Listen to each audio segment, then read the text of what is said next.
papasok guys. And then, dun sa may black na pinto, dun yung sa reception. So, marami namang parking dito. And then, mapuno. Yan. Tapos may mga bamboo.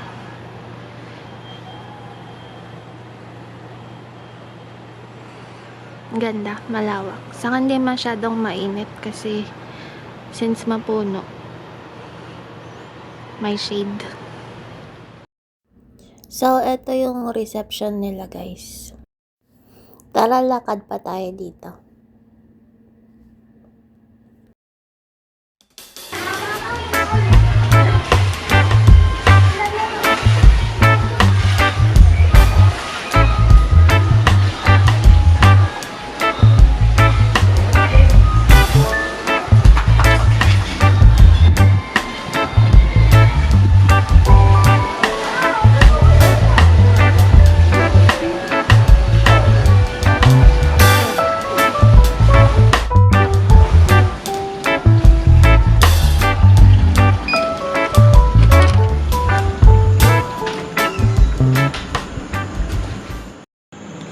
So, ito po yung aming room.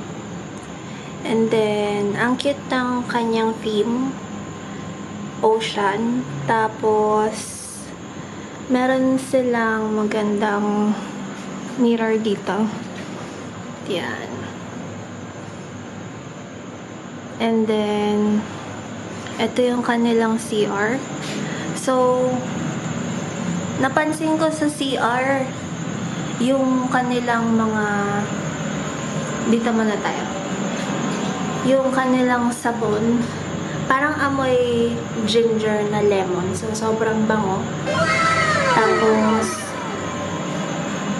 meron namang mga towels na provided, yan. Tapos meron tayong sabon, lotion, vanity kit, and then ito yung kanilang mirror. Tapos, ang maganda pa dito, since pet-friendly siya, guys, merong set up for dog. Yan. Sila na po yung nag-set up. Yan. May laman ng tubig agad pagdating ni Nikki. So, nakainom siya agad ng tubig. Prepare na po nila to lahat. Itong kumot is dala namin. Then, yung dog bed is provided nila. Ang maganda is meron pa silang beach towel which you could use. Wow! Tapos mamaya tingnan natin yung sa beach. Ito meron silang pwedeng pagsabitan nung siguro basang damit. So yung nagamit kong damit kanina, nilagay ka na dyan. And then ang maganda, pagdating namin, meron silang complimentary iced tea with ginger. Sobrang sarap niya. Tapos, meron ka ng cups, may coffee maker. Tapos, yung kape nila, ito yung parang nakita kong coffee talaga ng mga taga Batangas. So, brewed. So, special. And then, meron ding safety deposit box. And then, nagpo-provide din pala sila guys ng mga tsinelas. So, overall, worth the price naman.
sobrang linaw. Kita mo yung mga nasa ilalim.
Ito po yung food namin today.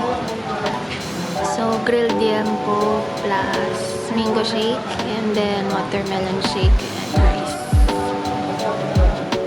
Ito yung kanilang Toblerone cheesecake. Ano to, APT?